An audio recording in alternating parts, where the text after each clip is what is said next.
Greetings, members one and all of the Salivation Nation. There's an interview that was posted on Kitco's website with Max Keiser. He says the gold price is being manipulated. And I listened to part of this interview, but let's read this a little blurb here, and I'll give you kind of my thoughts on it. It's quite interesting.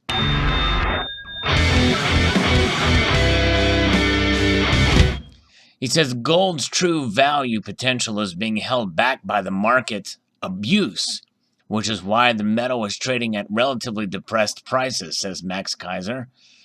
And he host of the Keiser Report. Keiser cited the tremendous amount of paper gold in the market as the main problem, as this creates opportunities for short sellers, preventing prices to move to the upside.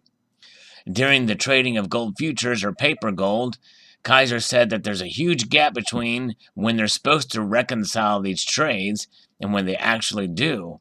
And in that gap, there's a lot of abuse. And that abuse comes with the banging of the price of gold down in ways that do not reflect a genuine price discovery between buyers and sellers.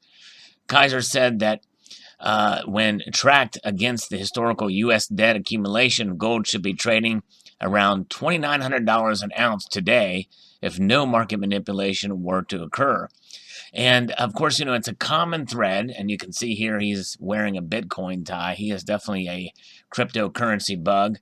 And by the way, not that there's anything wrong with that, to quote Jerry Seinfeld, but I thought it was quite interesting. The lady who interviewed Mr. Keiser in this report, did not question the manipulation charge. And I believe, as it's common knowledge, and I've said this many times in my videos, that I do believe there is some manipulation going on. Whenever you have a paper product that, or an electronic representation of the real product, if there's no way to really truly test it, you're going to see a case where it's going to be abused. And this abuse is, well, they print more of that which is representing the hard asset. It happened with the gold standard. The gold standard was actually abused. There were more promissory notes backed by gold than the gold backing it. And a lot of that because people really didn't test it.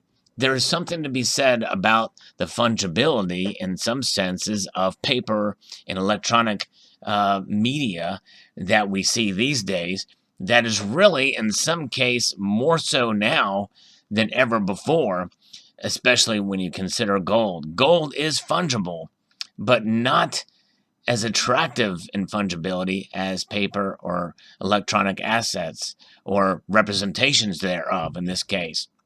And so that is one of the biggest problems. And so people can make these claims without really providing evidence.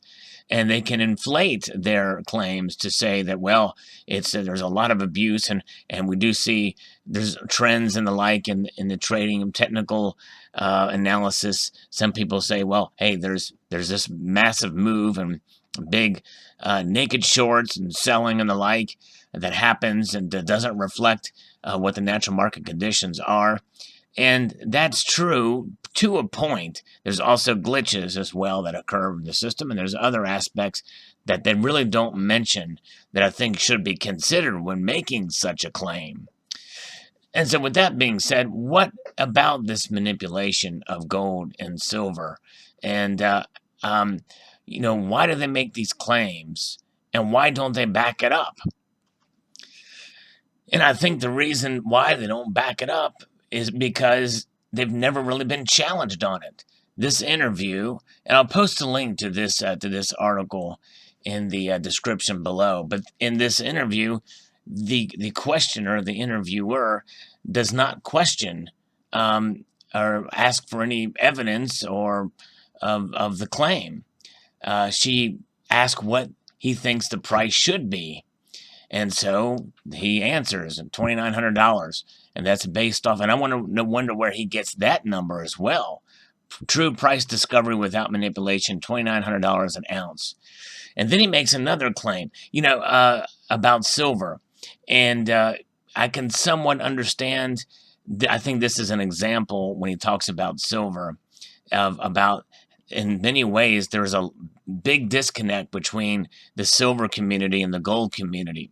I consider us here on YouTube to be really, by and large, the silver community. It's most of what we buy here. But if there's any manipulation going on, I would think it would be much heavier in the silver markets than in the gold markets, because silver is a duality metal. It is used as a commodity. So you're going to have manipulation that may occur on that side for many different reasons, and much more motivation, in my view, to manipulate silver than gold, because it's also seen as a monetary asset, as a hard asset. It is a precious metal. It is money. And it does have many uses, much wider variety of uses than gold does. And many people think it's undervalued. When asked about silver, Max Keiser said, well, what is the ratio now, 70 to 1? And the interviewer snapped back, it's actually 85 to 1, and actually it's higher than that now. I think we're seeing, again, another record from last many years. We've not seen this ratio, this gap between silver and gold as wide as it is now. It's really amazing. But then, so he makes that case, and he says, he throws out the number 30 to 1. It should be 30 to 1. Where did he get that number? You know, I mean, I don't know much about Max Keiser, but I'm going to assume that he's done some research. And maybe getting into the minutia of how these numbers get together. Perhaps he's written about it. Perhaps there's some inside knowledge he has. I don't know. But regardless, I do think that interviewers should question and should challenge some of these folks making some of these claims, because it affects people's decisions in buying. And also, I will remiss and say that, hey, don't believe what anybody tells you, including myself. But I do tend to stray away from making outrageous claims. Although, if I may make a prediction about gold and silver, it's just for the fun of it. It is not to provide any advice on buying or selling or anything. The only advice I would give is to hold as long as you can to precious metals, because it's a long game for sure. But this manipulation of gold and silver, and the making that ratio and that connection using the same numbers that he would use for gold for its true price discovery, and applying it to silver, is absolutely, in my view, foolhardily and an ignorant point of analysis. And I say that respectfully, because ignorance does not necessarily mean that somebody's stupid. It just means that they don't understand the fundamentals of the silver market. And I know there's a lot for me to learn in the silver market too, but it is a different animal than gold. And that's why I've never really been too concerned about the silver to gold ratio, even though it's very wide now, and I do believe it should be narrower. I don't think we're ever going to see it get anywhere near the natural ratio or the price ratio, or even 30 to 1. I think that's even a stretch in my view, because of the way the metal is traded, because of its use, and you know, its versatility in the marketplace. So it's going to be very interesting to see how this plays out. But $2,900 gold without manipulation, I don't think it's anywhere near that. I believe that until somebody can prove to me and show me with data the numbers of electronic ETFs, paper gold out there, or paper silver out there, to the physical, you know, the numbers that are out there, and until they're actually tested by being cashed out, where's the manipulation? I believe there is some, but I believe that natural market forces play a much greater role, because if there was this hard manipulation, I think they would be doing a lot more. It would be a lot more effective than it is now. Gold is pushing $1,300 an ounce, and silver's low, but really silver is running right around the 100-year inflation period price, and that's what it's supposed to do. silver and gold are performing exactly as they're supposed to do. They're not there to make you rich. They're not there to be really higher than normal, except for certain cases when the economy goes south, which has happened before. They're there to do what they do. And all things considered, especially with regards to silver, and given the economic situation, I'm actually in many ways kind of surprised it's not lower.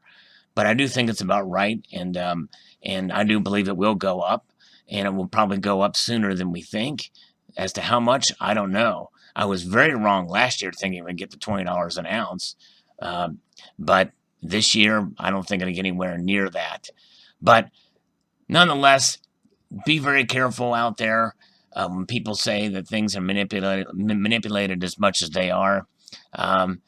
I believe to look at gold and silver through the lens of reality, the here and the now. The prices are what they are. And there is one thing I will agree with Max Keiser in this interview. This is profound, and this is good that he said this. This is almost redeeming in my view. He said, just buy it. No matter what, just buy it when you can. He also makes a connection with Bitcoin. Budget. Have it as part of your budget. Grab an ounce of silver here, or grab a 1/10 of an ounce of gold there, whatever you can afford. Get it, and just continue on. Part of this channel, I do talk about the prices, I talk about the markets, but really in the end, it's about accumulating and preserving your wealth, and that is done based on your budget.